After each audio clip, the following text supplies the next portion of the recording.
Hello students, I'm back with my new topics, chapter The Age of Industrialization. Under this section we are going to cover the age of Indian textile, what happened to weavers and what is a condition of trade under the colonial rule. Let's begin our topic. Industrialization in the colonies, the age of Indian textile.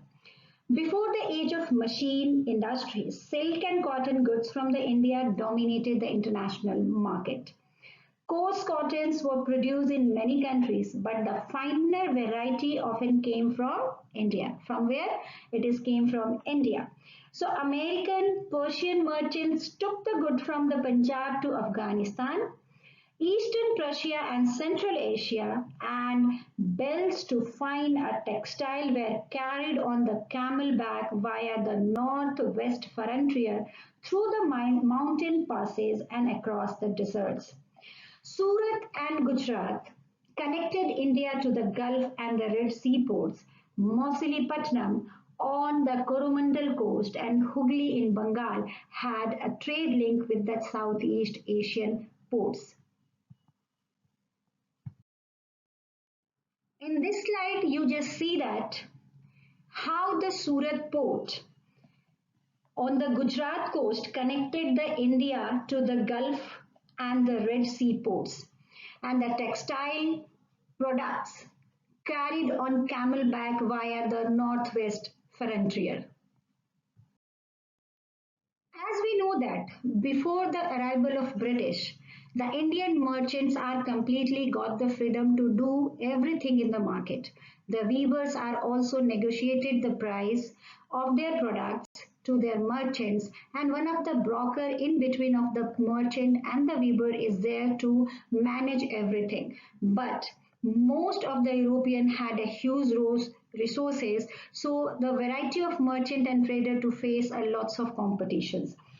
By the 1750, this network controlled by the Indian merchants was breaking down. And why it was breaking down? Because bits by bits, when the Britishers are take control over the politics, economic and social control over the India, everything is going to decline.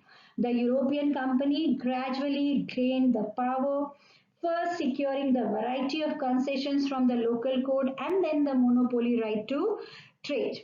In the last year of the 17th century, the gross value of trade that passed Surat has been 16 million, but it declined by 1740. He had slumped to 3 million.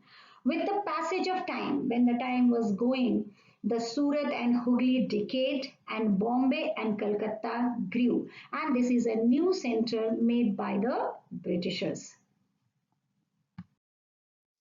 After the decline of all the freedom in the market, the weavers are facing a lots of problem. The plight of weavers was started because the consolidation of East India Company, the power after 1760 did not initially lead to be a decline in Indian textile export from India. The British cotton industries had not yet expanded and Indian fine textiles were great demand in Europe. So the company was keen on expanding textile export from India. So in that case, when the East India Company established the political power, it could assert a monopoly right to trade. Monopoly right to trade, I think you people have to remember that points we had studied in class 8, one-way trade tax. It is implemented by the Britishers. It proceeds and develop a system of management and control that eliminate the competition, control costs and ensure the regular supply of cotton and silk good. And what they did to be a series of steps. The companies tried to eliminate the existing trader and broker connected with the cloth trade and establish a more direct control over the weaver. That's why they appointed a paid servants. These paid servants called Gumastas to supervise weavers, collect supply, and examine the quality of clothes. That means this is a work of the Gumastas given by the British East India Company to supervise the weavers, collect the supplies, and examine the quality of cloth. Through this, they want to prevent the company weaver from the dealing with other buyers by this system of advance. So those who took advance had to hand over the cloth they produced to the gumastas. They could not take it to any other trader. That means complete control taken by the Britishers on the Indian weavers. When this type of exploitation started by the Gumastas and the English East India Company, many of the weaver, they had a small plot of land which now they had to lease out other devotee to the time of weaving. So weaving required a labor. So entire family is going to engage in this one particular work, but the earning is become very less.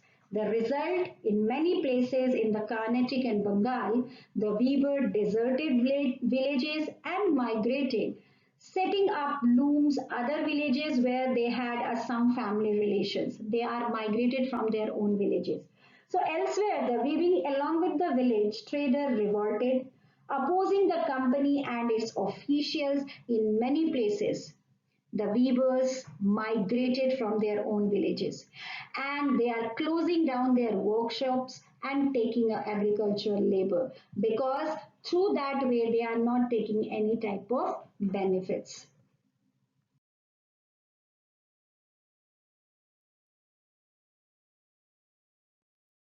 Thank you. We'll be back with my new topic. Thank you so much.